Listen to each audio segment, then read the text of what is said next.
Ok, pessoal, acho que já estamos aqui ao vivo. Vamos esperar aí o pessoal aparecendo online, esperar mais alguns segundinhos para a gente iniciar o nosso bate-papo aqui.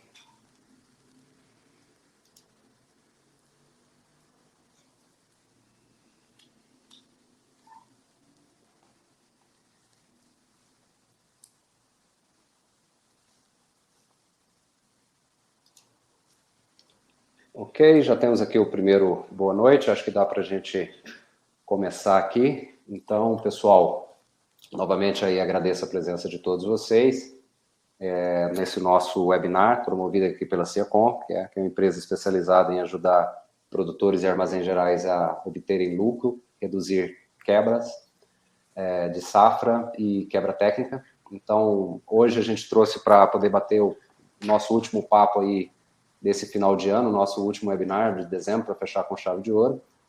Justamente aí, Ronaldo Fernandes, né, um dos sócios proprietários e analista de mercado da Royal Rural, e onde nós vamos falar justamente sobre esse tema que está diretamente aí na tela de vocês, tá? Que é justamente falar sobre perspectiva para mercado de grãos, no que tange milho, soja e dólar. E, obviamente, o dólar influenciando diretamente aí nesses preços, tá? Já adiantando, a gente vai ter uma série de gráficos aqui, de informações que vocês vão poder usufruir e ter noção do que está ocorrendo no mercado, e justamente para vocês tomarem as melhores decisões no que tange aí para o próximo ano, dessa safra que já está em muitos locais já extremamente avançado o plantio ou finalizado já, e justamente como é que vocês, para ajudá-los a posicionar nesse processo de tomada de decisão no que tange comercialização de grãos, tá? Então, novamente, agradeço a presença de todos e, Ronaldo, muito obrigado aí pela presença e disponibilidade de estar batendo esse papo conosco, você e todo o pessoal da Royal Rural. Então, dá as boas-vindas para o nosso pessoal e se apresente aí, por favor. Bom, primeiro, obrigado, João. Obrigado à turma da Ciacom. Eu sou parceiro da Ciacom já faz muito tempo que a gente está lucrando junto, eu vou categorizar dessa forma. Eu espero que o nosso bate-papo de hoje seja, no mínimo, um bate-papo que traga esclarecimento de algumas coisas para o pessoal que está acompanhando a gente. Então, eu espero, acima de tudo, que seja participativo, não seja um monólogo. A gente tem muita informação para tratar e que traga auxílio nas decisões que o pessoal tem que tomar. Mais uma vez, obrigado, para mim é uma honra, eu fico muito honrado e muito feliz de estar com um parceiro de longas datas. Obrigado demais, João. Isso aí, nós que agradecemos e pela prontidão e pela informação que será extremamente útil e rica aqui, tá? Nós já estamos aí com 44 subindo para 55 aqui dentro da sala, Arnaldo. Aí fica à vontade para você trazer as informações, que hoje eu estou, como se diz, eu fico mais olhando porque o conteúdo é extremamente rico. Vamos lá. Bom, João, antes de você desaparecer, que eu imagino que você deve dar uma sumida, quanto tempo que a gente tem? Geralmente, Ronaldo, a gente costuma trabalhar com 1 hora de webinar, mas aí às vezes estende um pouquinho, depende das perguntas que o pessoal for fazendo também em relação ou algum tópico que eles acharem interessante, eles podem ir falando, e com o chat aqui a gente vai acompanhando e em algum momento eu posso te interromper para sanar alguma dúvida aqui da nossa audiência. Então, e não cai a plataforma? Não, continuar? Pode continuar, tá, sim. Na verdade, tem bastante tempo para a gente poder bater o papo aí, já estamos com 48 pessoas aí, então podemos dar sequência aí. Então vamos lá. Pessoal, vocês vão ver eu migrando o olho muito, eu vou olhar para vocês e vou olhar para baixo, vou olhar para vocês, vou olhar para baixo. Eu estou com duas imagens aqui, então se eu estiver olhando para baixo, eu continuo conversando com vocês. Então vamos tocar? Bora, pode seguir aí, vamos lá. Então bora lá.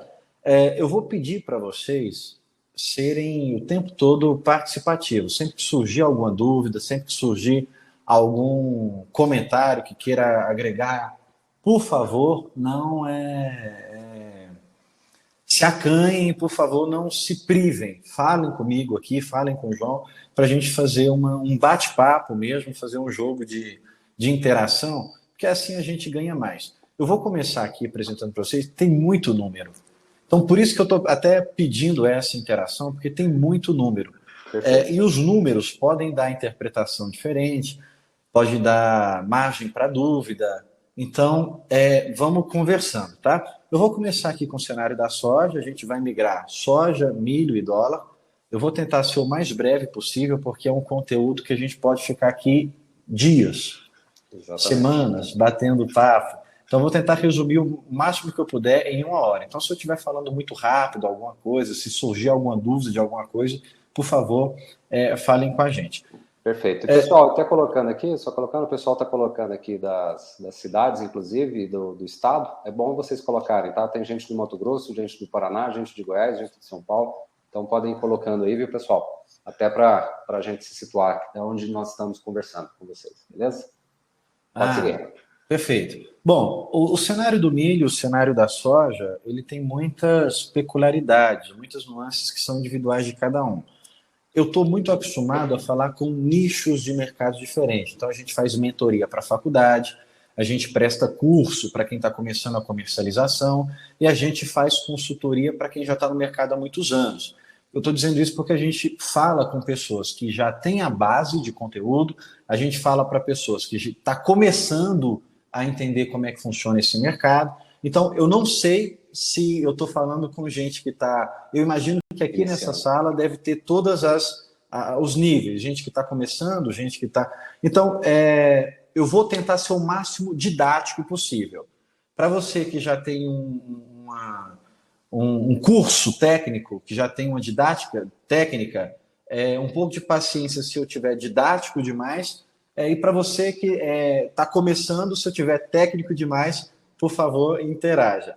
Eu vou começar aqui a falar da soja, a gente vai para o milho e depois a gente finaliza com o dólar. Perfeito. Não importa qual o seu segmento, se você está vendendo iPhone, se você está vendendo mesa, o que vai precificar a sua operação é o quadro de oferta e demanda. Existe uma série de coisas que a gente coloca como influenciadores da precificação. Existe, em alguns segmentos, existe a manipulação, existem as teorias das conspirações. Tudo é solapado pelo quadro de oferta e demanda. A oferta e demanda ela é soberana a qualquer coisa. O que a gente tenta fazer aqui? Antecipar alguns movimentos. Então, a oferta e demanda ela vai mandar, mas a oferta e demanda ela é variável. Então, tem algum momento que a oferta é maior, tem algum momento que a demanda é maior, e é o que a gente tenta fazer, tenta prever esse mercado. Mas no fechamento é o que vai mandar para a precificação. A gente tem uma vantagem que esse webinar está fechando o ano. Então, a gente está fechando o ano agrícola. Então, a gente consegue ter uma visão de como é que vai ser o cenário de 2022 por causa do quadro de oferta e demanda. O ano comercial, ele é de janeiro a dezembro. E o ano agrícola, soja e milho, ele é de fevereiro a janeiro. Então, ele começa no primeiro dia de fevereiro e ele vai até o próximo ano em janeiro. Então, ele vai até o último dia de janeiro. Aqui, eu já quero começar a falar. Vocês estão vendo o mouse aí? Dá pra... Não, né? Não, o mouse não aparece, né? Não aparece, não. Tá, eu vou indicar vocês então. Vamos olhar ali na coluna de 2021. A gente está prevendo, é uma previsão que a gente vai fechar o ano da soja com 5,8 milhões de toneladas de soja. Não é um estoque de passagem grande e não é um estoque de passagem pequeno. É um estoque de passagem dentro, um pouco abaixo da média. Mas é um estoque de passagem que dá conforto para a gente ter bons preços da soja ainda. O que a gente precisa fechar? O número que mais importa para a soja são os números das exportações. A gente pega ali óleo, farelo, dentro do consumo interno, dentro do processamento. O óleo consome 20% da soja interna e o farelo consome 70% do que é processado na soja interna. E o grande volume da soja vão para a exportação, para as exportações. Por isso que o mercado da soja ele pode não ser tão complexo como o mercado do milho, porque o mercado do milho ele tem um consumo interno muito grande. Já o mercado da soja, a maior parte do consumo é para exportação e quem usa a soja aqui no mercado interno também são as exportadoras. Então, por exemplo, eu vou citar um nome aqui, eu não sei se tem alguém aqui da companhia, eu não vou falar mal, mas a Cargill, por exemplo, a Cargill ela exporta e ela processa aqui no mercado interno. Então, por isso que o mercado da soja ele não é tão complexo se você for falar de cenário brasileiro. Por isso que quando a gente fala de soja, a gente pega mais o cenário internacional. Para fazer preço da soja, a gente tem 3 pilares: a tela de Chicago, o dólar e o prêmio. Então, eu quero saber como é que está o preço da soja. Para você saber o preço da soja, é uma equação.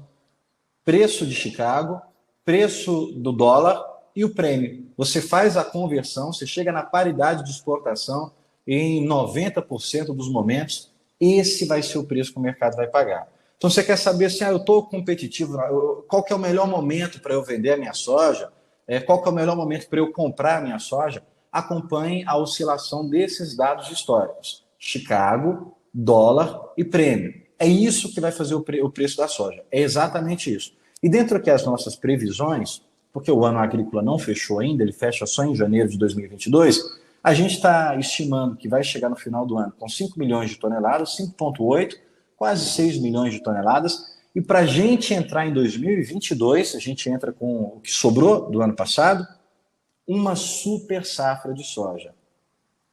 Já vou falar o que você quer saber aqui. O preço da soja vai subir ou o preço da soja vai cair? É essa a grande pergunta do milhão. Eu acho que a gente está tendo uma oportunidade de bons preços agora, mas a máxima do mercado.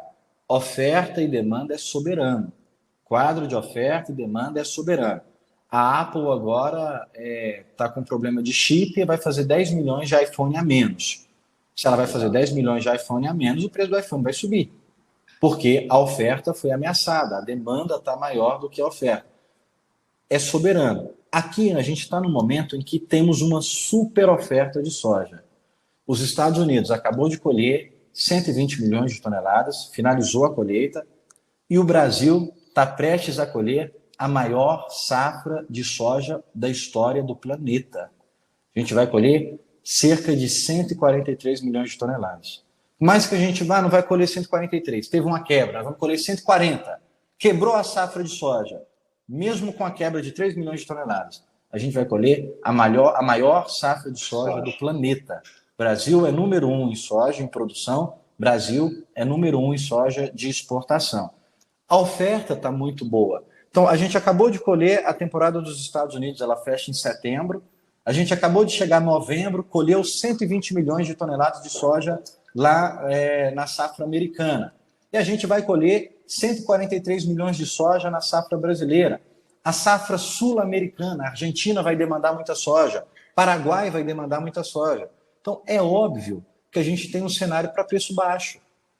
Não tem como fugir disso. É muito claro. Então, Ronaldo, mas agora a soja sofreu uma alta. A Chicago estourou, o prêmio subiu um pouquinho. Isso é oportunidade, pessoal. Vão existir oportunidade para vender. Então, se você é produtor, se você está com soja guardada, a nossa sugestão é que aproveite as 2 primeiras semanas antes de dezembro. A nossa expectativa é que a partir da segunda semana de dezembro em diante, os preços da soja podem sofrer baixa. Eu apostaria meu dinheiro nisso. Agora, o mercado é muito dinâmico. O mercado, a cada fator novo, a cada novidade, o mercado muda. O mercado responde muito sensível. Então, a gente está tendo a Omicron. Vou falar para vocês, eu não posso ficar muito tempo aqui na soja, porque a gente tem muito assunto para debater. Mas os principais correlacionados da soja. Quem puxa a soja? Trigo e petróleo. Se o trigo cai, está chovendo muito na Austrália. Há-se uma expectativa de muita oferta de trigo. Trigo tem 2 tipos. Tem vários tipos, mas basicamente são 2 tipos. Um dos tipos é para alimentação animal, para ração, que é o que compete com a soja. E há-se uma expectativa de que vai haver também uma super oferta de trigo, que é mais barato usar o trigo do que usar a soja para alguma formulação. Então, se o preço do trigo cai, vai cair o preço da soja. E aí há-se uma expectativa de uma super oferta de trigo, há-se uma expectativa de que o petróleo possa perder os preços, porque há uma movimentação política global para baixar o preço do petróleo. Então, se cai petróleo, se cai trigo, cai o preço da soja. Quando cai petróleo, em algum momento, pode até subir o preço da soja, porque quando o petróleo cai, o frete marítimo cai também. Se cai o preço do frete, dá maior competitividade. Bom, eu acho que o quadro de oferta e demanda está bem colocado, vocês viram os números aí. Tem alguma colocação a respeito do quadro de oferta? Alguma dúvida para a gente ir avançando? Não, acho Se que não tiver... aqui o pessoal não colocou nada a respeito disso, mas aí pegando em relação fica claro que o recado vai ser de super oferta, então há uma tendência um pouco mais baixista do ponto de vista, mantendo esse cenário que você apresentou aí, né? A gente acredita que não vai haver uma demanda reduzida. Sim. Há também, para uma super oferta, a gente precisa de uma super demanda. Há uma demanda aquecida, mas por mais que a oferta e a demanda possam estourar, o que vai valer para a precificação é essa variação. Quanto que a oferta está diferente da demanda. Então também vai ter uma super demanda. Mas a gente acredita que agora, nesse momento, até a segunda semana de dezembro, são bons momentos para venda e depois o preço cai. A gente vai ter soja entrando no finalzinho de dezembro, a gente vai ter um volume de soja para janeiro. Daí para frente o cenário muda, porque depois que colheu a soja, depois que cumpriram-se os contratos, depois que está armazenado, passou aquele período de necessidade de caixa, aí os preços da soja vão voltar a subir. Mas a gente não acredita que o preço da soja também venha a menos de 150, não. Então a gente saiu de soja de R$60, de R$70, de R$80 e veio para 150. Vai ficar acima disso tranquilamente. Poxa, eu já gastei muito tempo aqui com a soja. Eu vou passar mais rápido, então, porque o milho e o dólar são assuntos bem interessantes também. Bom, pessoal, eu só queria fazer uma retrospectiva aqui. Quando o USDA, que é o Ministério de Agricultura lá dos Estados Unidos, solta alguma informação, a Bolsa sente isso na veia. A gente começou falando, se você for pegar aí no gráfico, onde está aí o primeiro vencimento, maio, a gente começou a falar, o USDA começou dizendo assim, olha, mercado, lá nos Estados Unidos, lá na produção americana, só para contextualizar, eu falei para vocês o seguinte, preço da soja, Chicago, dólar e prêmio. Esses são as variantes, isso que faz o preço da soja, é exatamente isso. Chicago, dólar e prêmio. Chicago, antes dela prever, antes dela precificar a soja global, ela precifica a soja americana. Então, se lá nos Estados Unidos der algum pau, Chicago vai subir. Se lá nos Estados Unidos tiver uma super oferta, Chicago vai cair. Então, antes da tela de Chicago precificar a soja global, ela precifica a soja americana. E lá em maio, o USDA falou o seguinte, olha, mundo, os Estados Unidos vai ter só 3 milhões de toneladas de soja. 3,8 milhões de toneladas de soja. É o menor estoque de passagem da história. Não tem soja nos Estados Unidos. Os Estados Unidos vai ficar sem soja. 4 milhões de toneladas. Só que de maio até novembro, eles vieram corrigindo esses números. Saiu de 3 para 9,2. Saiu de 3, eles subiram 5 milhões de toneladas. Então, isso justificou essas oscilações que a gente teve na Bolsa. A Bolsa ela foi para um pico, depois ela caiu bastante e agora ela está tentando achar um equilíbrio com esses 9 milhões de toneladas, porque já colheu, já passou pelo período. Eu acredito, a gente acredita aqui, para quem está apostando em Chicago, chegou a 12 cents por bushel, compra. Beirou a 13, vende. Ela vai ficar entre 12, ela vai ficar entre 13. É esse gap aí. E os clientes nossos, a gente tem acompanhado, estão realizando bons lucros, está colocando dinheiro no bolso, porque teve até cliente nosso, chegou a soja, ela foi lá 11,80, 11,70, Ronaldo, ela está baixando os 12. Falei, pode comprar. Está baixando os 12, vai lá e compra. Compraram e ela voltou e realizaram bons negócios. Então, isso aqui justificou um pouco esse movimento da soja. Pessoal, eu estou falando um pouco rápido, João, porque eu já estou vendo que a gente já ocupou bastante do tempo e não chegou na metade dos assuntos. Eu vou só deixar claro um ponto. Essas questões que eu estou colocando são questões básicas. Não são questões, eu não estou falando de esmagamento, mas são questões do dia a dia. É o que efetivamente influencia na precificação. E aí depois, para aprofundar esses assuntos, a gente faz um bate-papo durante outros dias, marca uma ligação aí e a gente continua essa conversa. Aqui eu trouxe para vocês darem uma acompanhada nos prêmios, porque eu falei Chicago, dólar e prêmio. O prêmio ele chegou a subir de R$200, e agora, e depois ele caiu, e agora aqui no finalzinho da semana ele ensaiou uma alta. Então é importante você também estar acompanhando. Depois a gente passa o detalhe desses dados para vocês. Tá. Para falar, eu não sei se o próximo número tá. Para falar das exportações, é uma projeção daqui da Royal Rural.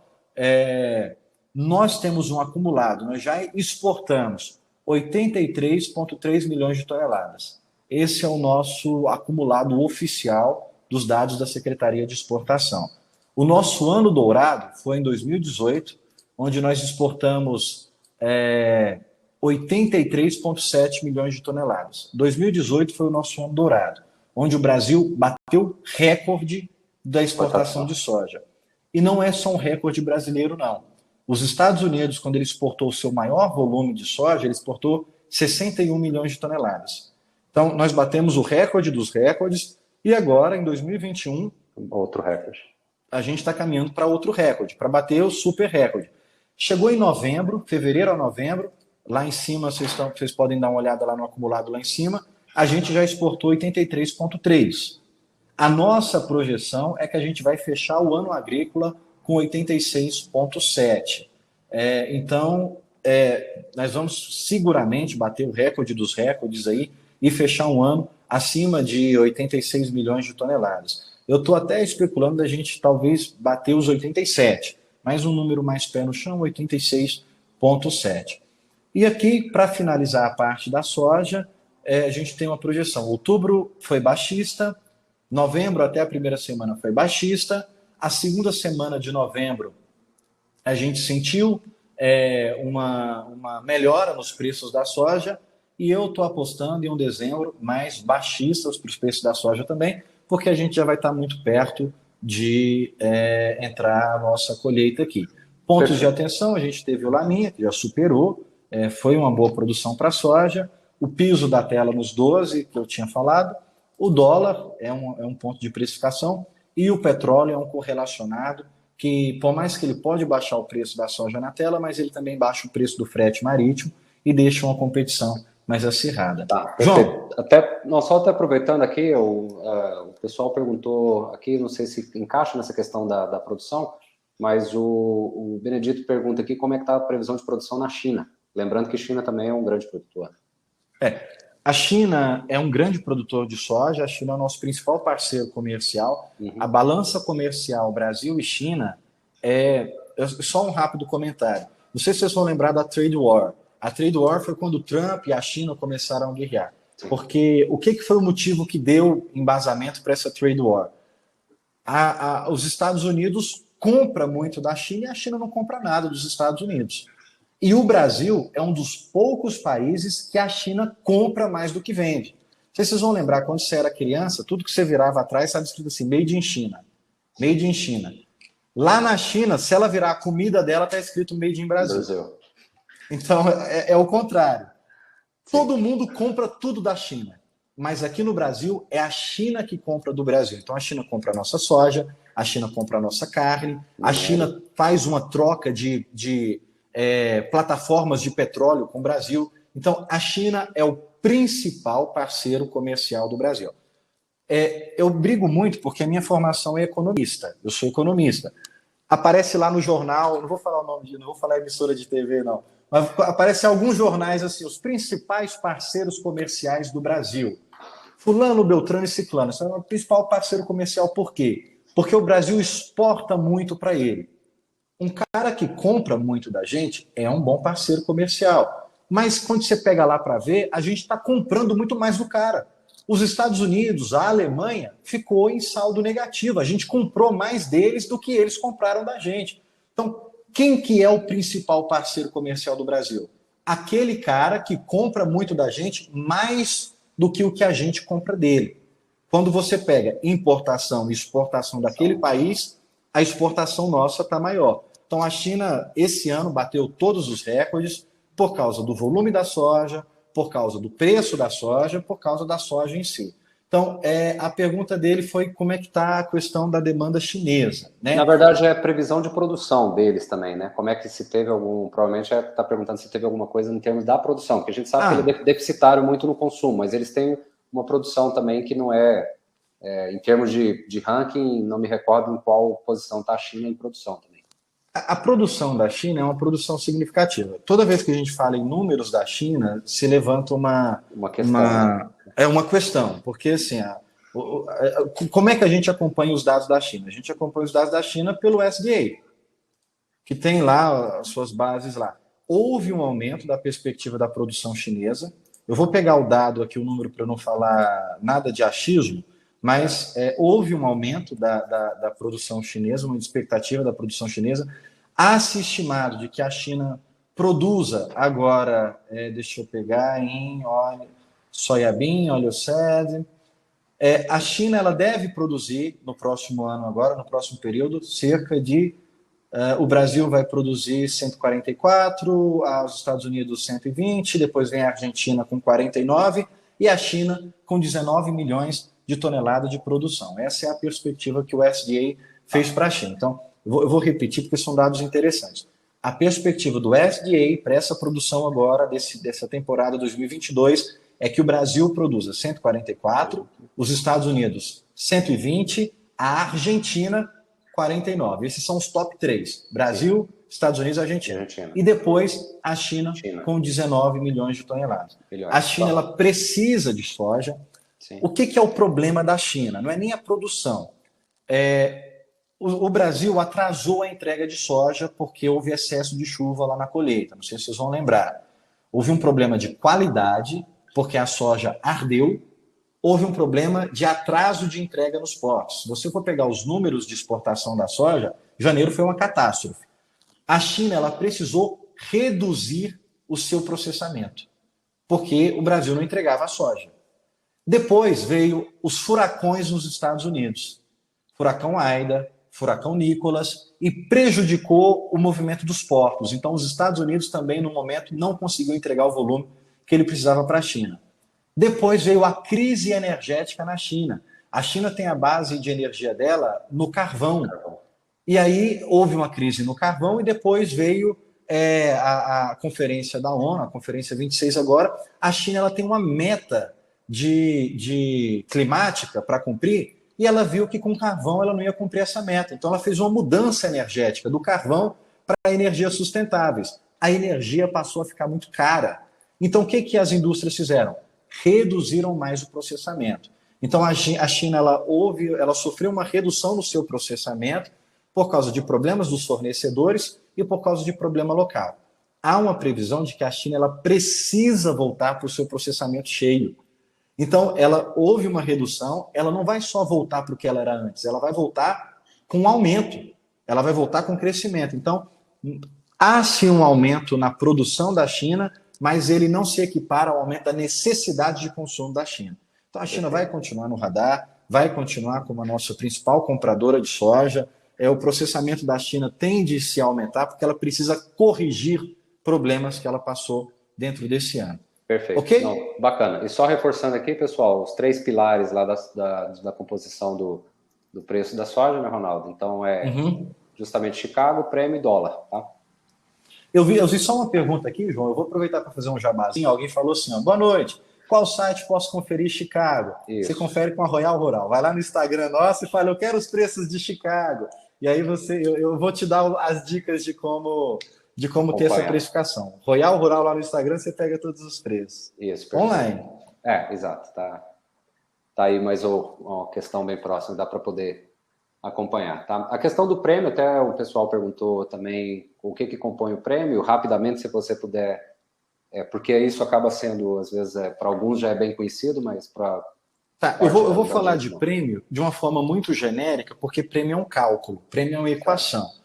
Se você sentar com um cara que faz a composição do prêmio, suga, porque é um cara que, primeiro, ele é maluco, porque é muita conta, é muita matemática. Mas dá para você chegar nessa equação do prêmio. Se você é produtor, se você é consumidor, não queira fazer a equação do prêmio, porque não vai fazer diferença para você. Porque, independente se você souber fazer a conta do prêmio, não dá para você prever. Não dá para você fazer um movimento, um modelo e falar: o prêmio vai chegar a tanto. O que é o prêmio, basicamente? O prêmio ele serve para corrigir a diferença do preço da tela para a diferença do preço físico. Então eu tenho uma soja, mas eu vendo a minha soja a 80. Aí existe o basis. Pelo basis, o meu preço da soja na tela está dizendo que a soja deveria ser a 90. Então o prêmio ele vem para corrigir essa diferença. Uma outra forma de dizer o que é o prêmio é o que o comprador está disposto a pagar. Então, eu sou lá do Irã, eu sou lá do Egito, eu quero comprar a soja brasileira. O preço da soja na tela está dizendo que ela custa 140, mas eu posso pagar mais, eu posso pagar 150. Esses Aumenta 10 o prêmio. é o prêmio. Não, Entendi. o preço da soja na tela é 150, mas eu só posso pagar 140. Eu vou lá e vou dizer, o meu prêmio hoje está negativo. Tá. Eu vou tirar R$10 da sua diferença. Em algum momento ali na trade war entre Estados Unidos e China, o prêmio aqui acabou sendo impactado positivamente? O tempo, normalmente, eu até falo para o pessoal assim, torça para prêmio negativo. Porque quando o prêmio está negativo, quer dizer que o preço está muito alto. Então, quando o preço está muito alto, o prêmio vem a negativo. Impactou bastante, mas esse ano foi um ano totalmente atípico. A gente teve prêmio de 200 centos por bushel, prêmios muito altos, porque a tela apanhou. Ah, por que a tela está apanhando? É o milho americano, não tem nada a ver com. Desculpa, é a soja americana. Não tem nada a ver com a soja brasileira. Então a gente vai ter que pôr um prêmio para a soja do Brasil, senão a gente não vai conseguir comprar a soja lá no Brasil. Mas os prêmios, prêmio é tela também, viu, gente? Prêmio oscila o tempo todo. Então, com a gente aqui, você também pega prêmio diário. Não dá para falar assim, o prêmio eu peguei o prêmio semana passada. Não, o prêmio muda todo dia. Perfeito. Beleza, podemos seguir aí. Acho que conseguimos responder algumas aqui, questões. Bom, vamos lá. Eu vou entrar agora, eu não sei, eu vi alguma coisa a respeito disso aqui, eu passei rápido no chat. Problema dos fertilizantes. O problema dos fertilizantes, ele impacta todos os setores. Milho, um pouco mais, porque milho usa mais nitrogenado do que a soja. Se tiver algum produtor rural aí, pode até dar aula para a gente a respeito disso aí. Problema dos fertilizantes. Vai passar agora? Depende. Depende de qual setor, de qual segmento você está falando. Potássio não vai passar tão cedo. Os preços do potássio vão continuar altos durante 2022 quase todo. O que é o problema do potássio? Esse cara que você está vendo na primeira foto aí, Alexander Lukashenko, ele é conhecido como o último ditador da Europa. Tinha um avião, salvo engano, estava indo para a Lituânia, e tinha um repórter dentro desse avião que criticava esse cara. Ele mandou sequestrar esse avião, literalmente. Falou, tem uma bomba dentro do avião, para o avião. Pousou o avião lá no país dele, eu não lembro qual, na Bielorrússia, não lembro qual cidade que parou o avião. Desceu o avião, pegou o repórter que estava lá dentro e prendeu esse repórter porque era um crítico dele. O que aconteceu depois desse feito? Veio Canadá, Reino Unido, Estados Unidos e falou, nós vamos taxar você. Nós vamos fazer com que você sinta no bolso que você não pode sequestrar os caras. Você não pode ser ditador, que no mundo não cabe mais uma ditadura. Então a gente vai taxar, a gente vai cortar a relação comercial com você. O que você vende mais aí? O que eu vendo mais é potássio. Então, a partir de hoje, o seu potássio está taxado. Então, a partir de hoje, o seu potássio vai ficar caro para o mundo. Porque taxaram. Então, é um problema geopolítico. Não é um problema de oferta e demanda, é um problema político. Que vai afetar o custo. Isso. Diretamente. Então, qual que é a base da sua economia? A exportação de potássio, então você vai sofrer no bolso. Esse problema vai demorar para ser solucionado. Você não tira um ditador da noite para o dia. O cara vai resistir no poder, vai ter as estratégias dele, é um jogo de xadrez. Então vai demorar a ser resolvido. O outro problema dos fertilizantes, nitrogenado. Esse problema, eu acho que ele tem data de validade para ser resolvido. O problema é que quando ele for ser resolvido, já passou o nosso prazo de fechar o custo para a produção. Problema do nitrogenado. A base da matéria-prima do nitrogenado é o gás natural. Lá na Europa, se você corta o gás natural, as pessoas morrem de frio. Então, há um consumo muito alto de gás natural no inverno. E o inverno, pico do inverno. Janeiro, fevereiro, em março começa a cair. Para você ter uma ideia, se você não aquecer o duto de água lá na Europa, a água congela no inverno. Então, se você não tiver gás natural para esquentar as pessoas, elas vão morrer de frio. O que aconteceu? O Putin, esse cara da segunda foto, falou o seguinte, olha, Europa, se você precisar de gás natural, pede para mim que eu vou te dar. Tudo bem, Putin, a gente tem um contrato. Você vai honrar o seu contrato? Não, eu vou honrar o meu contrato, mas se você precisar além do meu contrato, eu te dou mais. Então tá bom. Chegou o problema da crise do gás natural, a Europa falou, Putin, manda mais? O Putin falou, mina não. Na hora de mandar, o cara não enviou. Estourou o preço dos nitrogenados, que é o grande problema. O grande problema é que o custo do plantio de milho está muito caro no Brasil, está muito caro nos Estados Unidos. Produtor americano, gente, não é plantador de soja igual no Brasil, não. No Brasil, a gente é plantador de soja. Lá nos Estados Unidos, aliás, qualquer lugar do mundo se planta milho. É só no Brasil que gosta de plantar soja. Então, há-se um risco, por causa do preço do nitrogenado, do pessoal migrar para a soja. Porque o custo da produção de soja em relação ao custo da produção de milho fica mais atrativo. E o outro problema dos defensivos. Mais de 70% do que é fertilizante a gente importa. A China viu todo esse cenário e falou, pode faltar para mim, eu não vou exportar mais. Reduziu o quadro de exportação da China. Então, como a China reduziu, vem muito da China, houve esse estresse no preço. Defensivo é químico. Químico é petróleo. Petróleo, $80 o barril, é caro. Enquanto o preço do petróleo estiver caro, preço do defensível vai estar caro. Enquanto a China disser, vou segurar porque eu não vou deixar faltar aqui, vai ficar caro. Enquanto for inverno na Europa, nitrogenado vai ficar caro. Enquanto Alexander Lukashenko estiver lá na Bielorrússia, potássio vai continuar caro. Outro ponto de atenção. Ninguém está lembrando disso. Lembra do convênio 100? Existia lá o convênio 100, venceu no ano passado, aliás, venceu nesse ano, né? O governo renova ou não renova o convênio 100? O que o convênio 100 fala? Venda de soja, venda de milho entre produtores é zero ICMS. É zero. Aí caiu o convênio 100, começou a tributar. Peraí, governo. Eu preciso vender para confinamento. Eu sou produtor rural, confinamento é cliente meu. Aí começou a tributar a venda de produtor rural para confinamento. Aí o governo foi lá e falou, não, esquece, não vai ter, mas no fertilizante vai ter. A partir de janeiro, dia 1º de janeiro de 2022, todo fertilizante tem 1% a mais na sua conta, porque vai haver ICMS. Não havia, agora vai haver. 2022, todo fertilizante, 1% a mais de ICMS. 2023, 2%. 2024, 3%. 2025, 4% a mais. Então, no cenário interno, fertilizante vai ficar mais caro a partir de 1º de janeiro. É um cenário... Tiririca dizia... como é que é? Pior que tá, não fica e fica. Fica, né?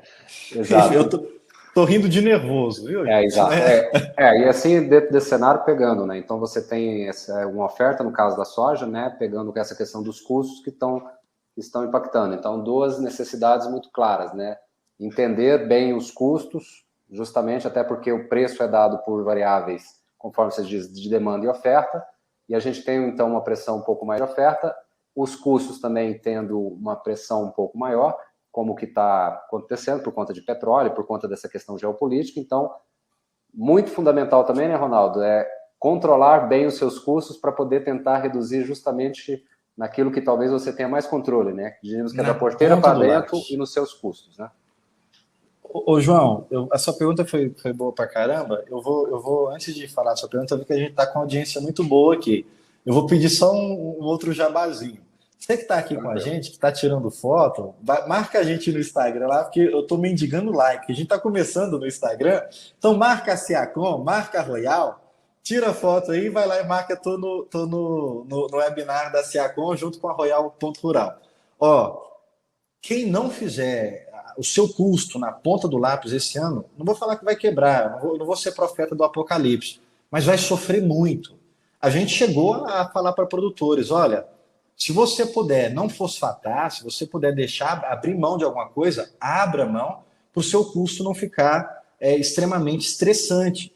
Teve produtor que a gente falou, faz o dobro na soja, porque o preço agora está legal, faz o dobro de cobertura na soja para você não precisar fazer lá no milho, porque o que você puder reduzir de custo é melhor. No entanto, a gente prevê uma demanda muito boa para o cenário da soja, como o cenário do milho, e vai equilibrar. Então, não acredito que o produtor vai fechar a conta no negativo em 2022, não. Acredito que a margem pode diminuir um pouco do que foi a margem de 2021, mas ele ainda vai fechar num cenário positivo e as exportações, gente, levaram o nosso milho e levaram a nossa soja embora. Então, tem espaço para a gente ter surpresa. Eu respondi sua pergunta, João? Sim, sim. Eu falo que nessa questão porque aquilo que está nas mãos do produtor, onde ele conseguir reduzir ao máximo possível, eu estou falando de tudo que envolve a operação dele, né? Ou seja, quanto mais eu reduzo, maior eu tenho possibilidade de melhorar a minha margem, né? E num cenário onde está mais pressionado, obviamente a gestão de custo é muito importante. E nesse aspecto aí entra as soluções que a gente fornece, inclusive, para a gestão porteira para dentro, que é o nosso produto Farm, que vai ajudar justamente nessa questão de controle e redução de custos, né? Eu vou até falar o seguinte, para o produtor, se você reduz um pouquinho mais a sua margem, eu sei que já vai ficar apertado, mas reduz para você adquirir esses sistemas que te ajudam no auxílio da sua gestão, e também você que é comprador, reduz um pouquinho a sua margem, porque está um cenário crítico, tá? Está um cenário que, se você não tiver informação, se você não tiver gestão, aí daqui a um ano você pode realmente dizer assim, eu não consigo continuar nesse segmento. Sim. Então, realmente é necessário agora essas ferramentas. Colocar uma lupa, né? Beleza. Eu vou passar, eu gastei muito tempo ali na soja, vou passar um pouco mais ligeiro no milho, para a gente conseguir entrar no dólar. Milho, eu não vou passar por esses números, não. Olha ali já 2022, verão 2022 no milho. A gente precisa de 28 milhões de toneladas. Você vai entender o porquê. A gente vai chegar 2021, pessoal, nós estamos chegando 2021 com o menor estoque de passagem da história do milho. Nós estamos chegando com o menor estoque de passagem da história de milho. 1,2 milhão de toneladas. Ah, Ronaldo, fulano, consultoria tal fala tanto, a Conab fala tanto. Beleza, vamos analisar. Não é só a questão da previsão do Ronaldo, da Royal Rural. A gente começou um ano com 6 milhões de toneladas. Nós produzimos 85 milhões. Falar que a safrinha produziu menos de 60 milhões de toneladas tinha que ser uma quebra de mais de 70%. A gente quebrou 50%. Vamos falar que a gente quebrou 60%. Ainda produziu 60 milhões de toneladas na safrinha. Então, não tem como dizer que a gente não tem 85 milhões de toneladas na produção, primeira safra e segunda safra. Estou sendo otimista, gente. Se você for pegar outros números aí, eles falam que tem menos. Começamos com 6 milhões de toneladas, produzimos 85. Se a gente importar muito, porque está capengando a importação, se a gente importar muito, a gente importa 3,7. Se a gente importar muito, importa 3,7 milhões de toneladas. Consumo interno de 76, exportação de 18,6 milhões de toneladas. Já está quase que concretizada essa exportação. 18,6. É conta de padeiro, não tem muita dificuldade de entender essa equação. 1 milhão de toneladas que sobra no finalzinho de janeiro. Estoque de passagem. Entramos em fevereiro com 1,2 milhões de toneladas. Vamos falar que a safra verão vem cheia. Safra verão não vai quebrar. 28 milhões de toneladas. Importa 400. Consumo interno de 28 milhões de toneladas. Quase que não tem milho para chegar na safrinha. Compra bolsa? Eu comprei hoje. A bolsa vai ficar só subindo? Claro que não. Ela vai em alguns momentos cair. Segura o ajuste, ou vai lá no banco e faz o NDF. Pessoal, se você olhar no quadro ali perto da vaca, são 8 milhões de toneladas só para etanol. Tem fulano que está falando que está 6. Fala com as indústrias de etanol, fala com as usinas. A gente falou, está aí enumerado para você, são 17 cidades, são 17 usinas, né? Tem, por exemplo, Nova Mutum tem mais de uma usina. São 17 usinas de etanol. Só falar com as usinas, vai lá, visita as usinas, vai na UNEM, vê os dados. Se a gente errou no número de consumo de etanol, a gente errou para baixo. Não tem como o etanol usar menos de 8 milhões de toneladas. Consumo interno, tá aí, o que vai para humano, o que vai para a indústria, o que vai para etanol, o que vai para a ração animal. São 76 milhões. Eu vou falar assim, a gente pega alguns números, é quase difícil errar no quadro de oferta e demanda do milho. Porque você consegue verificar, você consegue falar com a turma, a não ser que seja muito antipático, aí o pessoal quer mentir muito para você, mas você consegue verificar os números. 18 milhões de toneladas, a gente começou projetando no início da temporada, deixa eu ver se o próximo slide traz isso. Pronto, aqui ó, 18 milhões de toneladas. Está fechado novembro, novembro fechou com 2 milhões e 400. Se dezembro exportar 2 milhões, se janeiro exportar 2 milhões, a gente fecha com 18 milhões e meio no ano agrícola. Aí quer receber uma bomba? O line-up, não sei se você está familiarizado com o que é o line-up. O line-up são os navios os navios que estão para chegar no porto. Exatamente. O line-up de dezembro está dizendo: milho, você tem 3 milhões de toneladas de navio para chegar. A nossa projeção aqui, a gente está falando assim, se dezembro for ruim, são 2 milhões de toneladas. Se dezembro for ruim, são 2 milhões de toneladas. Agora, o line-up, que é um dado registrado, pode haver cancelamento. Mas dificilmente erra. É um dado registrado, o cara, para colocar o navio no porto, ele tem que ir lá e registrar o navio, está dizendo o seguinte: tem navio para 3 milhões de toneladas de milho. Nós vamos exportar mais milho do que se imaginava. Nós começamos dizendo assim, vai exportar 34 milhões. Depois houve uma redução, a gente de 34 já jogou para 18 porque havia uma quebra da safra. E nós mantivemos esses 18. Então, é um estoque de passagem muito apertado. Milho vai ter que subir.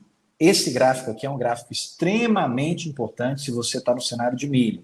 O que é isso? A gente pega as praças, as principais praças do Brasil, o milho físico, o que o cara vende o milho lá, versus a B3. Então, esse gráfico preto aí é a B3.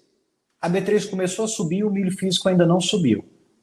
Tem duas chances. Ou a B3 ela vai ter que cair para ajustar, ou o milho físico vai ter que subir. A B3 não vai cair, pessoal. A não ser que aconteça... O mercado acaba sendo justamente o antecipador do que vai acontecer no spot, né? Essa é a função da B3, antecipar o mercado do que vai acontecer no spot. E se você pegar, olha aí a linha. Se você pegar o movimento que a B3 faz, o mercado físico vem fazendo. Isso aqui é a linha do ano todo. Eu até tenho um amigo meu que fala: nossa, você arrisca demais, você fala muito que vai fazer esse movimento. Mas tem coisa que é a leitura do gráfico. Eu posso errar? Claro que eu posso errar, porque o mercado é muito sensível. Fatores novos podem acontecer. Vamos falar, a Omicron, não, nenhuma vacina é eficaz contra a Omicron. A Omicron vai espalhar pelo resto do mundo. Quando começou a pandemia, o petróleo veio a negativo, derrubou o preço de etanol, as usinas devolveram o milho para o mercado, derrubou o preço do milho. Então, tem chance do preço do milho cair? Claro que tem. Agora, eu estou fazendo a leitura do fundamento que nós temos. Do fundamento que nós temos, se a Omicron não atrapalhar tudo, se algum fator novo não for tão catastrófico, dentro de um cenário lógico, está muito... Aqui na Royal Rural, a gente também opera físico. O que tem de exportadora dizendo: eu quero milho para janeiro? O que tem de mercado interno, granja, indústria, dizendo: eu quero milho para janeiro? Então, dezembro, que está um mercado frio, que o comprador não está no mercado, a B3 já começou a subir, é só esperar esse comprador voltar para o mercado, que a praça do fisco vai ter que acompanhar. E informação atualizadíssima, de hoje, né, Ronaldo? Inclusive. Aqui está, acho que está aqui já dois, né? Dois. Inclusive, você mandou esse material agora, logo após as 18 mesmo para gente. Justamente. Você não vai falar que eu atrasei o material, João. Agora pelo contrário, na verdade é porque a gente precisava da informação extremamente quente, porque mercado é mercado, né? Inclusive o horário para fazer qualquer bate-papo, webinar, live, alguma coisa, justamente você está com o mercado fresquinho e você traz a informação na tela aí para o pessoal, justamente. Então, é exatamente isso. Esses preços, tanto do spot como da tela, é preço de hoje, é preço atual. Então a gente vê que o mercado está acompanhando este movimento. Então, essa é a nossa leitura para o milho. Eu vou passar aqui, essa conta é legal demais, mas ela demanda muito tempo, que é a conta da paridade de exportação do milho. O que é a paridade de exportação do milho? Eu sou leigo, eu não entendo nada de mercado. Eu vou dizer para você, então, uma dica. O mercado não vai cair abaixo da paridade. É o sustentador do preço do milho. Parte por aí. E aqui a gente tem para várias praças, a gente tem os preços nos potes, depois a gente pode fazer um bate-papo mais específico. E essa é a tela que fechou hoje. A primeira imagem que você tem é o dólar, 12,4 por bushel, uma alta muito expressiva. Chicago beirando $6 por bushel, e o milho a 91,84, esse é o milho after. O boi apanhou bastante hoje, no after ele voltou um pouquinho positivo. Essa discussão de preço de tela já é uma discussão mais demorada, então eu vou passar por ela aqui. João, poxa, eu demorei muito com a soja e com o milho, hein? Para o dólar eu queria falar mais que para a soja e para o milho. Mas quer fazer algum comentário até aqui? Não, acho que assim, o pessoal vai pegando os cenários, né? E até para fazer um refresh, talvez aí no final, para a gente colocar, basicamente, mas a princípio, pelo que eu peguei do que você pode falar, talvez me corrija, mas é justamente esse. Então, cenário pressionado por oferta no caso da soja, tá? E você tem aumento de custos, justamente por aquela questão tanto geopolítica quanto também os outros fatores, enfim, mas tem margem um pouco mais pressionada na soja, preço de milho com tendência de alta justamente por conta desse estoque de passagem extremamente baixo e necessitando, na live que vocês fizeram ontem também pela Royal Rural, ficou claro, né? Necessita do milho verão, né? Então, se ele não entrar, é algo problemático também. Então, tem essa questão do preço do milho sendo pressionado, tá? E acho que nos dois produtos acho que ficou um pouco claro, e essa necessidade de ter melhor gestão, tanto de custos quanto saber negociar melhor, justamente é um papel que vocês prestam também para o mercado, justamente assessorando os produtores nessa tomada de decisão. Mas, a princípio, para mim, acho que foi esse o cenário, e já podemos avançar aí para o dólar. Então tá. Essa aqui é a curva do dólar no período mais curto, eu acho que dos últimos 14 dias, inclusive com o fechamento do dólar de hoje. Nós fechamos com o dólar de 5,65, um dólar extremamente preocupante. Embora teve uma queda, acima de 5,60 é um dólar perigoso. Então, é o cenário que a gente está agora. Você vê que aqui a gente já faz dias que a gente está caminhando com o dólar acima de 5,60. Essa é a curva, é o gráfico do dólar durante o período do ano. Então, o nosso pico do dólar foi lá a 5,80, bateu e voltou. Foi lá em março, depois ele chegou a arrefecer bastante. A gente teve o primeiro trimestre, um trimestre legal, um trimestre difícil, aliás, positivo para o dólar, o real apanhando. O segundo trimestre foi um trimestre muito bom, porque o dólar caiu bastante, caiu em abril, caiu em maio, caiu em junho, depois em julho voltou, em agosto tentou ensaiar uma queda, e dali para frente veio só a tristeza. Cenário político, cenário pandêmico, teve um monte de coisa que foi acompanhando essa alta do dólar. Problema do dólar no Brasil. Quando o dólar sobe no mundo, ele bate mais no real, o real está apanhando mais. Gente, a Turquia está à beira de quebrar. A Turquia está à beira de um colapso Antes, eu quero lançar só um desafio aqui para eu entrar nesse comentário, para dar tempo. Estou vendo que a gente tem um volume expressivo de pessoas aqui. Eu queria que vocês chutassem, acho que a maioria vai saber, que gráfico que é esse aí. Até para a gente ter uma interação, que eu pedi para não ser monólogo, mas eu fiquei falando muita coisa. Tá, tranquilo. Até aproveitando aqui, nas enquetes, a gente acabou rodando, a maioria do pessoal que está na sala é produtor rural e prestador de serviço, tá?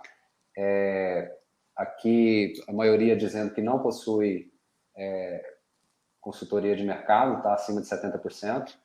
Tá aí justamente o papel que a Royal faz nesse processo para auxiliar. Não possuía, agora já... exato. Aí já fica o gancho aí, né, para tomar melhor a decisão embasada em números. Vocês estão vendo aí que a quantidade de números que eles apresentam é bem significativa. Isso, obviamente, você não toma decisão no escuro, né? É baseado em dado, é muito mais fácil, né?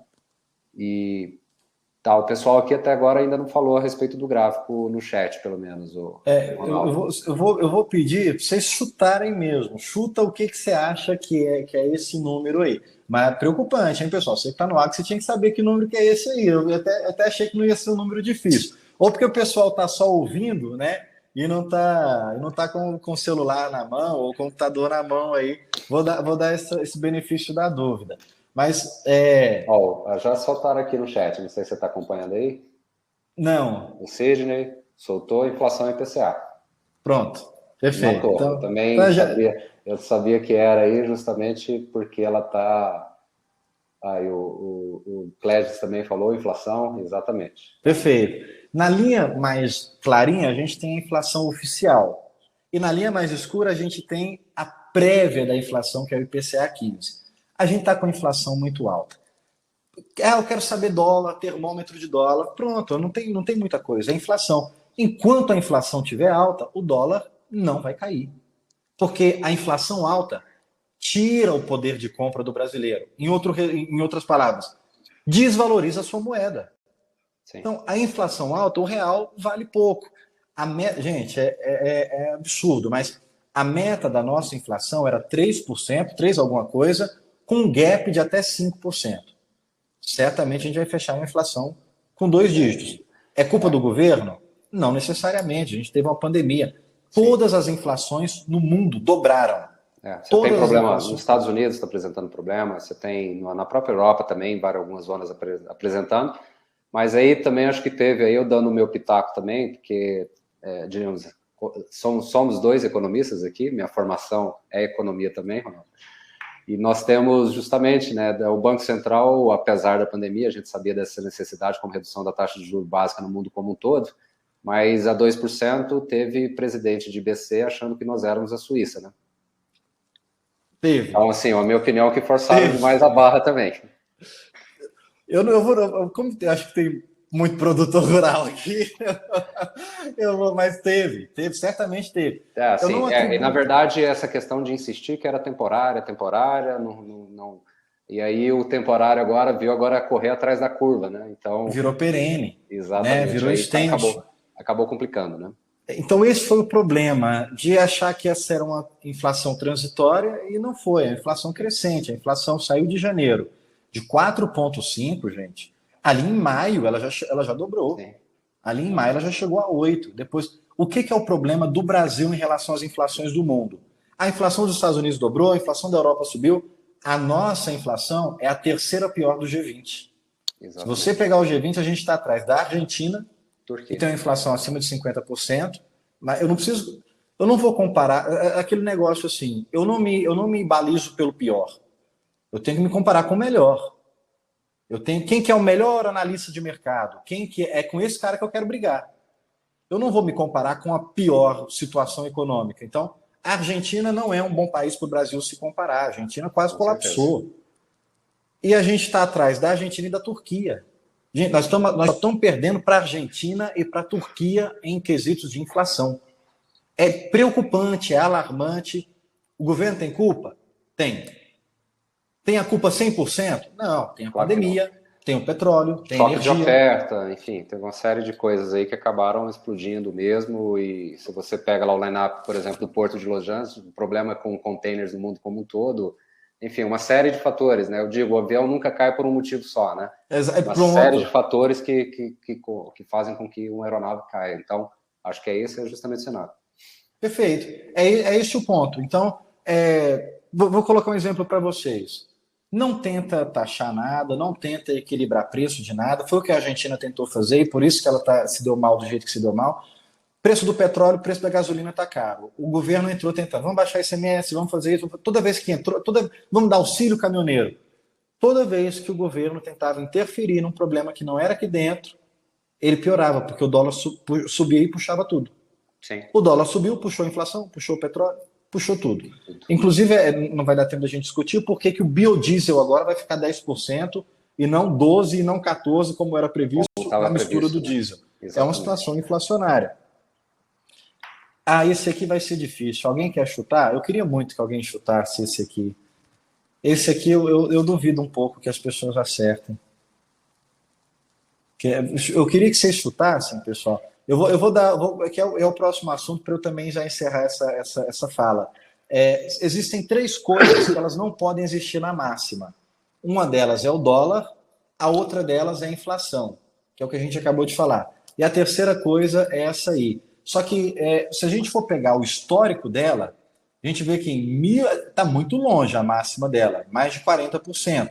Agora, se a gente pegar nos últimos 5 anos, de 2016 para cá, o finalzinho da curva dela. Porra, Arthur, aí não. Chuta outra coisa. Chuta outra coisa para a gente falar. Não, errou. Mas assim, eu tô fazendo um pouco de teatro também, mas não estava tão. Eu vou tirar o mérito do Arthur, não estava tão difícil assim também. Tô brincando. A taxa de juros. Não podem existir essas três coisas lá em cima. Bom, se você for pegar o histórico, a nossa taxa não está alta em relação ao histórico de 96, mas a economia ela é circular, ela é transitória. O próprio PIB ela é uma medição de trimestre móvel. Então a nossa economia ela é móvel. Você não vai comparar lá com 1996. A gente está numa taxa de juros ascendente. Então a gente saiu de 3%, a gente está caminhando para 9% para fechar. Então, o Arthur acertou. É o gráfico da Selic. Então, a gente sai de uma Selic de janeiro de 2%. A gente está com a Selic outubro, novembro, 7%. A última reunião do Copom é dia 5 e dia 8 de dezembro. Se você quiser apostar, casar dinheiro, ir lá no Tesouro Direto, pode comprar a Selic, que a Selic é certeza que ela vai subir para 9,25 agora. Só que não pode existir dólar alto, inflação alta e juros altos. Se o juros está alto, é para baixar a inflação e para baixar dólar. Então, a nossa pirâmide está invertida. É preocupante. Eu não vou entrar no cenário da PEC dos precatórios, está aí um cálculo de padeiro. Eu tenho um grande medo da LDO, que é a Lei de Diretriz Orçamentária. Ela precisa fechar porque ano que vem é ano político. O governo não pode movimentar os gastos, porque ele não é por obrigação. Então, como é ano político, tem que fechar o gasto esse ano e não pode movimentar nada no ano que vem. Tá, então, só atualizando a questão da PEC, aí foi aprovada pelo Senado hoje, né, com certa folga política, certa não, realmente uma folga, e retorna para a Câmara semana que vem, eu acho, já para ser votada, né, creio.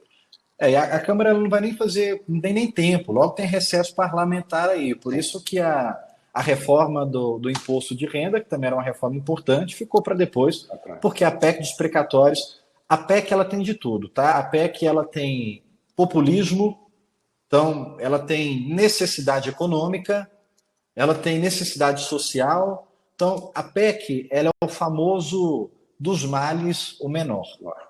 Não é boa. Não é boa. Eu sou credor de precatório. Hoje não, eu já fui credor de precatório. Eu já tive caso contra o governo, que o governo perdeu, que eu fui lesionado pessoa física, não é nem pessoa jurídica. E se hoje essa PEC fosse aprovada, eu ia tomar prejuízo de mais de 10 mil reais, que para mim é muita coisa. Então, não, a PEC ela não é saudável, a PEC dos precatório é um calote, não pagar o precatório é calote do calote, sim. Não é boa, não é saudável, mas do ponto de vista econômico, do quadro geral que o Brasil está hoje, é necessário. Era o que era o que tinha na mesa, né? É o que tem para hoje. Então, olha o que eu estou falando para vocês. Eu sou um credor de precatório, eu já fui um credor de precatório, ia mexer no meu bolso, mas dentro do cenário econômico, se não aprovasse essa PEC, ia ser pior. Então, dá calote, não é um calote, assim, vai jogar para frente a dívida. Quem tem precatório para receber, vai demorar mais para receber agora, mas dá espaço para aquilo que o governo não ia abrir mão. O governo não ia abrir mão de Auxílio Brasil. O governo não ia abrir mão de auxílio caminhoneiro. O governo é obrigado a fazer o ajuste do salário mínimo por causa da inflação. Não vai abrir mão de fundo eleitoral, que é um absurdo. Não vai abrir mão de emenda parlamentar, que é um absurdo. E tem outros gastos, tem auxílio gás, tem uma série de outras coisas que ele não ia abrir mão. Então tem que tratar com a realidade pé no chão. Isso aqui o governo vai ter que fazer, então que joga os precatórios para frente, dos males o menor. O relatório Focus, não vai dar tempo para falar dele, campanha eleitoral, até o Eduardo Leite, até o Leite, que perdeu nas prévias do PSDB, alguém está falando que travou a imagem, o que foi? Não, a princípio eu acredito que não. Às vezes é a internet de alguém. É o seu gato net aí, o Adriano. Você tem que mudar. Pelo menos aqui está normal. Muda a sua operadora. É muita água para rolar no cenário político. Dólar acima de 5,50 tranquilamente, eu imagino. Acima de 5,60 eu não acredito. É um dólar extremamente difícil para se trabalhar, acima de 5,60. Ele fechou ontem 5,67, hoje está 5,65. Dólar acima de 5,60 é um dólar difícil de acreditar que ele vai se manter. Então, se eu tivesse que apostar, eu compraria dólar 5,45, 5,50 e venderia dólar acima de 5,60. Mas, vou voltar a dizer, cenário do mercado está muito sensível. O cara da Moderna foi lá e falou assim, eu acho que a vacina não é. Depois o cara da Pfizer foi lá e falou, não, a vacina é boa sim. Os caras acham as coisas e o mercado responde a isso. Então, posso errar? Claro, diante de um fator novo, mas dentro do fundamento que a gente tem agora para analisar, esse é o cenário mais lógico. Gente, eu estourei o tempo, mil perdões, João. Eu espero que eu tenha sido útil para a nossa audiência. Muito obrigado por quem participou, perguntando as coisas que mandou aqui. Desculpa ter estourado o tempo. Não, e eu espero que a gente possa ter mais bate-papos e continuar numa parceria muito saudável. Assim, nós que agradecemos aqui, não da Seacom, e antes de até aqui, o bom de fazer o webinar, que a gente não tem o corte do Instagram que tem que ser... Ele vai lá e te derruba de qualquer forma, né? Então, aqui a gente consegue trabalhar. O pessoal até está falando que a transmissão está normal lá, tá? Acho que deve ter sido realmente algum probleminha lá na internet com o Adriano. Com o Adriano, exatamente. É o gato net do Adriano lá. Exato. Mas é isso. Então, assim, Ronaldo, acho que só para a gente tentar finalizar aqui em termos de cenário, então, eu até no meio ali da apresentação falei um pouco e então é esse, né? No caso da soja, então, nós temos um cenário um pouco mais desafiador e principalmente com a possibilidade aí de margens um pouco mais apertadas, né? Eu vejo assim, cara, a gente aqui atende as duas pontas. A gente atende tanto o produtor como o comprador. Certo. Com o comprador é mais fácil uma situação, porque assim, o comprador, a gente fala para ele, olha, não preocupa se você vai comprar caro. Porque se você comprar caro, a gente faz uma posição de tela, você protege ela. E o cara que compra soja, a maioria é a trade. Então a gente faz até nós temos uma vantagem contra os outros corretores. Que quando a trade fala para mim assim, eu posso pagar 150, eu falo, eu sei que você pode mais. Eu fiz a conta. Eu sei que você pode subir um pouquinho a régua, eu sei que você tem margem. Mas o frete está apertado. Eu falo, peraí, deixa eu ligar para o meu amigo lá do transporte. Do transportador. Aí ele fala, não, Ronaldo, tá tanto. Eu falo, eu sei que você pode ir mais um pouquinho. Agora, o produtor, a maioria não está na bolsa. Deveria estar. O produtor é um especulador, é um jogo de azar, porque se ele está com a soja dele lá e ele não protege ela, ele está sujeito à especulação. Aí é ruim para a gente falar para o produtor assim, produtor, você vai perder preço no seu bem mais precioso, que é o fruto do seu trabalho. Mas a gente tenta antecipar o mercado para ele. Então, a gente está vendo um viés para a soja baixista, e não é só nós, gente. O mercado está muito claro no desenho da oferta. Sim. E a gente já está alertando faz tempo. Quando a soja ela bateu 170, a gente falou, vende o que você tem, vende, pode vender. Não, vai bater 180, vai bater 200.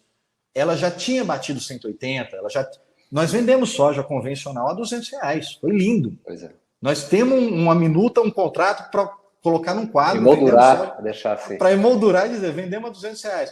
Ela começou a cair, a gente dizendo, vende. Bateu 170, vende. Bateu 160, vende. Agora ela está beirando 150 e a gente está dizendo, vende. Tá. Vende, porque ou faz uma especulação em bolsa, porque vai vir muita soja para o mercado agora. Exato. Acho que até então, como se diz, no almoço de domingo lá com meu sogro, já vou dizer para ele, acabei de vir de um webinar essa semana com um analista de mercado, especialista, falou, o momento é agora, viu? Aproveita aí essas 2 quinzenas iniciais agora de dezembro e desova essa soja que você tem aí. Ou tá se certo. Ele ficar com receio, João, você fala assim, não, vai subir. Vende o que você tem, vamos comprar a bolsa. Se você quer perder preço de mercado, arrisca na bolsa. Não perde na sua soja. Exato. Vende a sua soja e vamos comprar a bolsa. Que aí justamente entra o papel de vocês, né? Justamente a gente também faz isso. É assessorar justamente isso. Exatamente. Então, a gente também faz isso. É fundamental, né? Assim como no mundo do investimento, várias casas de research aí estão aparecendo, tentando ajudar as pessoas que estão entrando no movimento que seja na bolsa mesmo, tá? Vocês estão aí justamente para assessorar o pessoal para poder tomar a melhor decisão baseada em dados, né? Não no achismo. E baseado na necessidade de caixa do produtor. Agora o cara fala assim, eu posso segurar, eu posso esperar a colheita passar. Aí o cenário mudou. É interessante colocar uma situação que nós fizemos previsão de médio, curto e longo prazo. Eu sou altista para a soja, depois de passar a colheita. Fevereiro, março, a soja já pode começar a fazer uma ascensão. Mas o cara vai ter muito produtor que precisa entregar soja durante a colheita, precisa fazer o custeio. Né? E a maioria não tem armazém próprio, porque é outro segmento que a gente atende, né? Então ele não tem muito. Ele precisa fazer caixa e vai precisar pressionar na hora que todo mundo está fazendo. Então, a boca de jacaré, né? O preço do disponível do spot naquele momento ali é pressionado e, enfim, é o que eu posso. Agora, eu posso segurar, não preciso vender, não preciso de caixa? Não, aí é outro cenário, segura. A soja, tranquilamente, a gente tem uma demanda muito boa para a soja, chinesa, interna também, tem uma demanda crescente. A gente está com 48 milhões de toneladas de previsão para o processamento interno. Então, se eu posso segurar, sei lá, a partir de março, abril, aí é legal. Aí tudo bem. Mas aí as previsões vão mudando conforme a sua necessidade de venda. Perfeito. O seu período que você precisa vender, né? Tá bom, bacana. E para haste do milho, então, o cenário, só para concluir... Eu comprei milho hoje. Ou seja, cenário altista, justamente, que a gente passa com um estoque de passagem extremamente baixo e a necessidade de uma safra verão, que se tivermos alguma complicação climática, não sei, em nível de sul, que acho que está tendo algum problema, também, enfim, um cenário desafiador também. Nós pensamos que a safra do sul ela vai sofrer uma... esse ano o sul, o Brasil como todo entregou para nós 24 milhões de toneladas de milho, 24 milhões da safra verão, porque houve quebra. Nós temos várias parcerias de meteorologistas, a gente acompanha, eu não vou falar nomes, porque às vezes tem algum que prefere um concorrente, alguma coisa assim. Eu sou o seguinte, nós somos uma consultoria de soja, milho e dólar, e eu quero gastar 120.000% da nossa energia para soja, milho e dólar. Eu não sou meteorologista. O que eu faço? Eu olho os mapas. Quais mapas? Eu olho o IMET, eu olho todos os mapas. Modelo canadense, modelo australiano, modelo japonês, modelo europeu e modelo norte-americano. Todos os mapas diziam o seguinte: Laninha, tranquilo, suave, mas o NOAA, que é o modelo americano, dizia: Laninha vai dar pau. Vai dar pau onde? Paraguai, Uruguai e Argentina. Peraí, se der pau lá, é certeza que vai dar pau no sul do Brasil. Sim. Isso é sem dúvida. Para a soja, passou... nós vamos ter uma super safra de soja, mais de 140 milhões de toneladas. Agora, para o milho no sul, nós esse ano tivemos 24 milhões de toneladas. A gente precisava do potencial máximo da verão, que seriam uns 28 milhões se não quebrasse. Então a gente até projetou, vai ter 28 milhões de toneladas, porque é o potencial que tem para entregar o verão.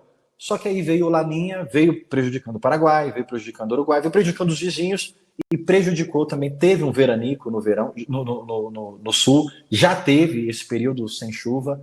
Então vai haver uma redução, sim, na safra de verão. Então, menor oferta do que deveria vir. Então, a gente veio por uma quebra de 2021. A exportação veio mais do que o apetite que ela poderia levar. A gente vê um cenário altista para o milho. Aí a gente faz isso. O que pode baixar o preço do milho? A importação vir muito mais que 4 milhões de toneladas, difícil vir. Não vamos descartar o risco da pandemia. A pandemia não está solucionada. Então, se a Omicron bater demais no preço do petróleo e as usinas de etanol tiverem que devolver milho para o mercado... Hoje nós vendemos milho para a usina. O melhor pagador de milho que nós tivemos dentro da mesa hoje aqui foi a usina de etanol. Então, se a usina de etanol devolver milho para o mercado, o preço do milho pode arrefecer, sim. Eu acho difícil, mas existe essa possibilidade, a gente pode descartar ela também. Mas eu sou comprador para o milho, não havendo essa quebra da Omicron e das usinas, enfim. Bacana, perfeito. E o dólar, para finalizar, nesse preço tende a recuar, a arrefecer um pouquinho, mas não também nessa faixa abaixo de 5,50. E como em junho lá alguns alardearam, agora desceu do 5, o cenário não prevê nada disso. Infelizmente, viu, João? Infelizmente. Até porque no ano eleitoral... Tudo pode. Tudo pode, né? Tudo pode. Eu não sei nem te falar, se falar que o Lula está na frente, o que, que o dólar vai fazer. Eu não entendi ainda o que, que é a plataforma de governo de proposta do Lula. É. Se o Bolsonaro está mais claro um pouco para a gente que seria uma continuidade de algumas coisas, mas mesmo assim a gente ainda espera surpresa. O Dória, o Moro, que está aí, o próprio Leite, o Ciro Gomes, tem todos. Eu até brinco com o pessoal aqui, a gente precisa de uma terceira via. Cara, tem terceira via demais já. Rodrigo Pacheco, presidente do Senado. Então, mas o que não falta para essa eleição é opção. Se alguém falar assim, eu não gosto nem de Bolsonaro nem de Lula, meu amigo, você tem um prato cheio. Exato. Você tem de todas as opções, você tem de napolitano, você tem de todos os sabores, salada mista, você escolher qual opção você quer. Como a gente tem uma gama de opções muito grande, muito vasta, fragmentou demais, a gente não tem uma proposta política para dizer. Porque quando estava Haddad e Bolsonaro, estava muito fácil. Olha, se o Haddad ganhar, a proposta dele é essa, essa, essa. Ele vai fechar X com os bancos, ele vai fechar isso, aquilo, o dólar vai subir ou vai cair. Se o Bolsonaro ganhar, ele vai fazer isso, aquilo, o posto de Ipiranga é o Paulo Guedes, ele vai fazer isso com o Mercosul, o dólar vai subir ou vai cair. Agora está difícil prever. Eu vou apostar para prever dólar, índice inflacionário, não só no Brasil, no mundo todo. Os Estados Unidos vai ter que subir taxa de juros, a Europa vai ter que subir taxa de juros, o presidente Jeremy Powell, do presidente do Fed, vai ter que apertar o tapering, que é a redução dos estímulos americanos. Inflação nos Estados Unidos não é mais temporária, ele mesmo admitiu isso. Se pegar no cenário macro, nós somos foi reconduzido ao cargo e já falou de primeira, né? E já soltou isso. É até engraçado, ele falou assim: para de falar que a inflação é transitória. Eu falei, mas peraí, era você que estava falando que a inflação era transitória. Né? Agora já foi reconduzido, eu posso falar. Eu acho que é mais ou menos isso mesmo. Já estou seguro no posto, eu vou admitir. No cenário externo, é mais alta para dólar. A Turquia quebrando, o que pode acontecer no resto do mundo? A gente não sabe. Pode não acontecer nada. A Turquia pode ser um zero à esquerda ali, mas pode acontecer alguma coisa. Quando você pega o gráfico das outras moedas, você vê absurdo. A Turquia faz lá em cima. Sim. Então, e a Turquia está perto de quebrar. A Turquia também vai ter que subir. Inclusive, dica de viagem, vá para a Turquia. Eu fui para a Turquia porque era barato, porque estava uma moeda muito barata. Lindo, uma das melhores viagens que eu já fiz na minha vida. Vai agora porque a Turquia está... Bom, não sei, porque a Omicron agora vai fechar a fronteira, né? Tem esse problema agora também. Analise isso aí, vai lá ver para onde pode ir. Então, para o dólar, tem um cenário externo que aponta para continuidade alta. Há um segredo do dólar. Vou falar para vocês aqui só para nós. Tem um segredo do dólar. Cenário de caixa de fluxo, não fluxo, reserva cambial extremamente alta. O Banco Central, se ele falar assim, vou baixar o preço do dólar, ele tem reserva para fazer. Sim. Na hora que o Banco Central fala assim, eu quero baixar o dólar, ele pode baixar. Então, a gente imagina que pode ser uma carta da manga do governo, porque as reservas cambiais estão muito altas. Exato. Bom, bacana, acho que agora a gente finaliza, então, inclusive o pessoal já colocou o site de vocês ali no chat, viu o nosso time aqui, viu, Ronaldo, deixando os contatos, os telefones, para quem estiver aqui na audiência ou quiser passar para alguma pessoa aqui. Lembrando, eles atuam tanto na ponta do produtor quanto do comprador, ou seja, do fornecedor e do consumidor, tá? E justamente isso, tomar decisões mais embasadas em dados, né? E sair do achismo. Eu já presenciei, até trabalhando na mesa, comprando grão também, há um longo tempo, bastante tempo atrás, né? Um produtor negociar um valor comigo e depois ele voltar, não, rasga aí que eu não vou fechar esse negócio, porque eu acho que vai subir. E foi justamente o contrário, porque a gente sabia que o mercado tinha tendência de baixa e, enfim, não sei porque ele tomou café com alguém, achou que o mercado ia subir, não sei. Então, aí acaba entrando no achismo, então tomar decisões sem dados é extremamente inseguro, tá? Isso também reforço para conhecer um pouco das aplicações da Secom, onde a gente vai ajudar justamente os produtores na gestão do teu custo. Então, em processo que margem tende a ficar um pouco mais apertada, conhecer bem seus custos é o básico e o fundamental para você tomar boas decisões, tá? Bom, então, agradeço, Ronaldo, em nome de toda a equipe Secom, e agradeço também o time aí da Royal Rural que esteve presente aí para que isso pudesse acontecer. Foi um prazer falar com vocês, acho que extremamente o pessoal falando aqui gostou bastante.